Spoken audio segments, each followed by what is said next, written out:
हे viewers, life में सब कुछ हासिल करने के लिए सबसे जरूरी चीज क्या है?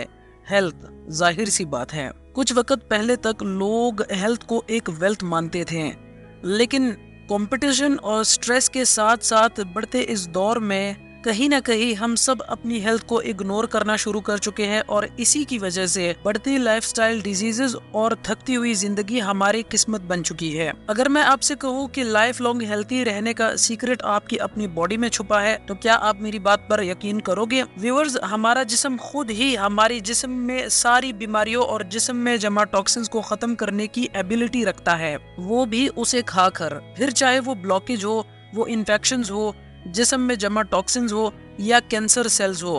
पर अगर ऐसा कुछ है तो क्यों हम बीमार पड़ जाते हैं? क्यों नहीं सब लोग हमेशा हेल्थी और फिट रहते हैं?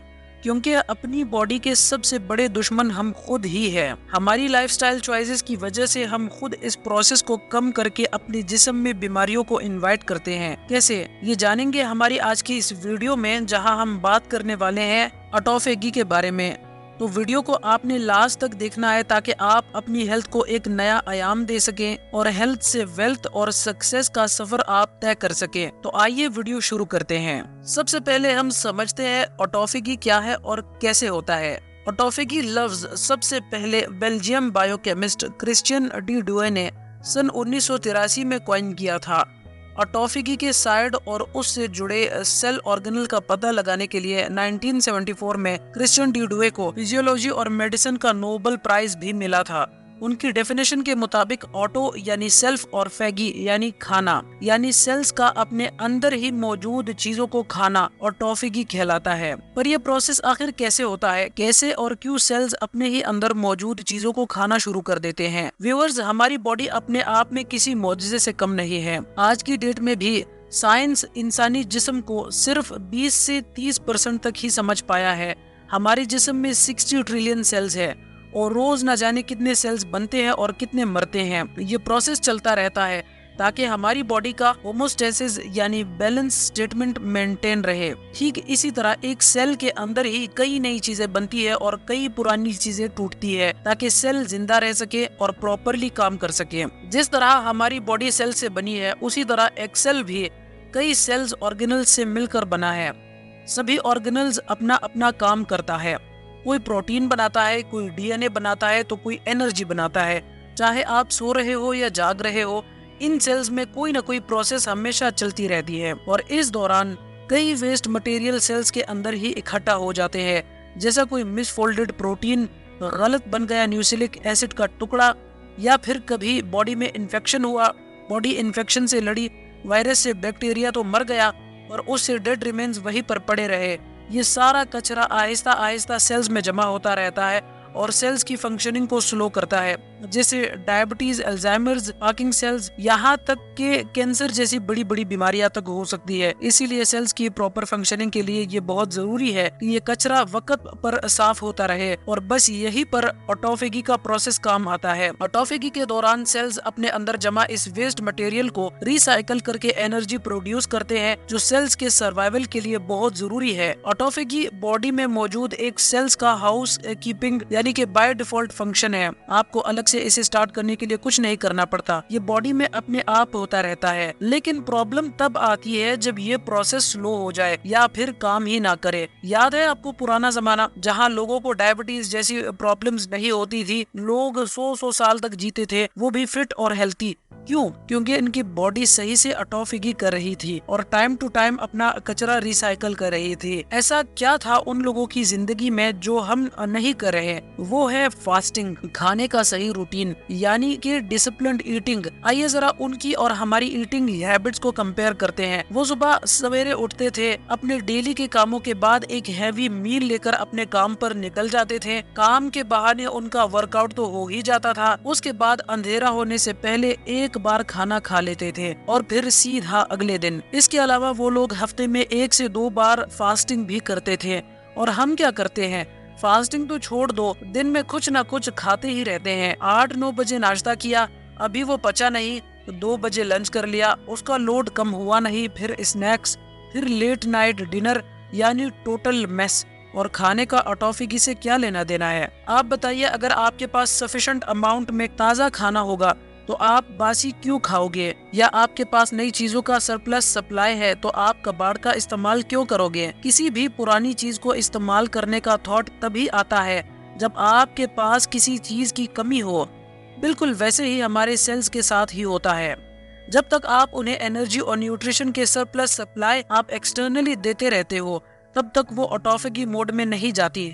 चूंकि ऑटोफेगी एक सेल का बेसिक सर्वाइवल मैकेनिज्म है, तो ये तभी ट्रिगर होता है जब बॉडी में किसी तरह का स्ट्रेस हो, जैसे बॉडी कैलोरी डेफिशिएंट हो या किसी तरह का इन्फेक्शन हो। जब हम हर वक्त खाते ही रहते हैं तो सेल को कभी एनर्जी डेफिशिएंट स्टेट में रहने का मौका ही नहीं मिलता, जिसकी वजह से ऑटोफेगी सप्रेस हो जाती है और इसका नतीजा हमें बहुत सी बीमारियों के तौर पर देखने को मिलता है। सन 2016 में यूजिनरी ओशिमी नाम के जापानीज साइंटिस्ट को ऑटोफेगी की रिसर्च के लिए नोबेल प्राइज मिला। ये रिसर्च इतनी खास इसलिए थी क्योंकि इससे दुनिया को पता चला कि ऑटोफेगी में कौन कौन से जीन्स और केमिकल्स इन्वॉल्व होते हैं, ऑटोफेगी कैसे ट्रिगर होती है। योशिनोरी ही वो पर्सन है जिन्होंने सबसे पहले ये देखा कि ऑटोफेगी को ट्रिगर करने के लिए सेल का स्ट्रेस इन्वायरमेंट और एनर्जी डिफिशिएंट इन्वायरमेंट में रहना बहुत जरूरी है। अब आइए देखते हैं मैकेनिज्म ऑफ ऑटोफेगी। ऑटोफेगी के लिए सेल का सबसे जरूरी ऑर्गेनल है लाइसोसोम। जिस तरह हमारी बॉडी में पेट सभी चीजों को डाइजेस्ट करके उसे छोटे छोटे टुकड़ों में बांट देता है और बॉडी फिर उसे अलग अलग फंक्शंस के लिए यूज करती है, बिल्कुल उसी तरह लाइसोसोम में भी कई डाइजेस्टिव एंजाइम्स होते हैं जो बड़े मॉलिक्यूल्स को बेसिक मॉलिक्यूल्स में तोड़ देते हैं, जिसे सेल अपनी फंक्शनिंग में यूज कर लेता है। सेल्स में ऑटोफेगी 3 तरह के होती हैं, मैक्रो ऑटोफेगी,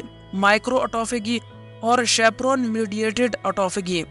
मैक्रो ऑटोफेगी, जब सेल को किसी बड़े मॉलिक्यूल जैसे बेकार ऑर्गेनल इन्फेक्शंस एजेंट का डेड रिमेन्स को रिसाइकल करना होता है तो सेल सबसे पहले उसे एक तरह के बबल में रैप कर लेता है जिसे ऑटोफेगा हम कहते हैं। फिर ये बबल जाकर लियोसोम के साथ मर्ज हो जाता है और सारा कंटेंट लियोसोम में चला जाता है। माइक्रो ऑटोफेगी, जब किसी छोटे मॉलिक्यूल को डाइजेस्ट करना होता है तो ऑटोफेगस उनका फॉर्मेशन नहीं होता और मॉलिक्यूल्स सीधा लियोसोम में जाकर डाइजेस्ट हो जाते हैं। वही जब किसी स्पेशलाइज्ड प्रोटीन को डाइजेस्ट करना होता है जैसे कोई टॉक्सिन या बैक्टीरिया वायरस का कोई पार्ट, तो उसे खास तरह का व्हीकल वाइबट का लियोसोम के अंदर जाना पड़ता है जिन्हें शेपरॉन्स कहते हैं, और इस तरह के ऑटोफेगी शेपरॉन मीडिएटेड ऑटोफेगी कहलाते हैं। ऑटोफेगी के प्रोसेस को समझने के बाद हम जानते हैं इसके फायदों के बारे में। ऑटोफेगी एक नेचुरल सेलुलर प्रोसेस है जिसमें डिसफंक्शन और अननेसेसरी चीजों का ड्यूरेशन और रिसाइकलिंग होती है। इससे आपकी बॉडी में बहुत से बेनिफिट्स होते हैं जैसे cellular repair and maintenance. Autophagy से damaged protein, dysfunctional cells organelles, cellular debris जैसे कई अनवांटेड वेस्ट मटेरियल सेल्स के अंदर से रिमूव होते हैं, जिससे सेल को रिसाइकल और रिजुविनेट होने का मौका मिलता है और सेल्युलर हेल्थ मेंटेन रहती है। ये सेल में रिपेयर और मेंटेनेंस प्रमोट करती है, सेल की इंटीग्रिटी और फंक्शनैलिटी को मेंटेन रखती है। एंटी एजिंग इफेक्ट्स, बात बड़े पते की है। क्या आप जानते हैं कि ऑटोफेगी आपकी उम्र कम दिखाने में भी आपकी मदद कर सकता है, यहाँ तक कि आपको कई एज रिलेटेड बीमारियों से भी बचा सकती है। असल में ऑटोफेगी से सेल का वेस्ट मटेरियल रिमूव होने के साथ साथ सेल्स में ऑक्सीडेटिव स्ट्रेस भी कम होता है, जिसकी वजह से एजिंग की प्रोसेस स्लो हो जाती है और सेल फ्री रेडिकल डैमेज से बच जाता है और आपके सेल्स जवान यानी आप जवान। इनहांस्ड सेलुलर एनर्जी प्रोडक्शन, क्या आप जानते हैं कि हम लगभग 30 से 40 दिन तक बिना खाए जिंदा रह सकते हैं, और इतने दिन तक सेल्स कैसे सरवाइव करते हैं? ऑटोफेगी की बदौलत। ऐसी स्कैर्सिटी के वक्त पर ऑटोफेगी सेल्स के वेस्ट मटेरियल से एनर्जी प्रोड्यूस करने की कैपेसिटी देता है ताकि हम एक्सट्रीम से एक्सट्रीम कंडीशन में भी सरवाइव कर सके। इम्प्रूव्ड इम्यून रिस्पॉन्स, इम्यूनिटी बढ़ाने में भी ऑटोफेगी बहुत बड़ा रोल प्ले करता है। पहला ये कि ये इम्यून सेल्स को रेजुविनेट करता है, दूसरा कि ये वायरस और बैक्टीरिया को छोटे छोटे टुकड़ों में तोड़कर एंटीजन प्रेजेंटेशन का काम करता है। दरअसल किसी भी इन्फेक्शियस एजेंट को पहचानने के लिए इम्यून सेल्स को एक प्रोटीन के छोटे छोटे टुकड़ों की जरूरत पड़ती है जिन्हें एंटीजन कहते हैं। बिना इसके इम्यून सेल्स काम नहीं कर पाते, इसीलिए ऑटोफेगी इम्यूनिटी के लिए बहुत जरूरी है। न्यूरो डिजेनरेटिव डिसीज से प्रोटेक्शन। ऑटोफेगी बॉडी के हर सेल में होती है, यहाँ तक कि ये हमारे ब्रेन सेल्स में भी होती है, और अगर ब्रेन सेल्स अपने ऑटोफेगी का काम सही से नहीं कर पाए तो वहाँ जमा एक्स्ट्रा प्रोटीन डेब्रिस बहुत सी न्यूरो डिजेनरेटिव बीमारियां जैसे अल्जाइमर्स, पार्किंसंस और हंटिंगटन डिजीजेस की वजह बन सकती है। स्टडीज में देखा गया है कि ऑटोफेगी रिस्पॉन्स में किसी भी तरह की गड़बड़ी इन बीमारियों के होने के चांसेस को डबल कर देती है। Cancer prevention. ऑटोफेगी सेल्स को कैंसर स्टेट में भी जाने से रोक सकता है।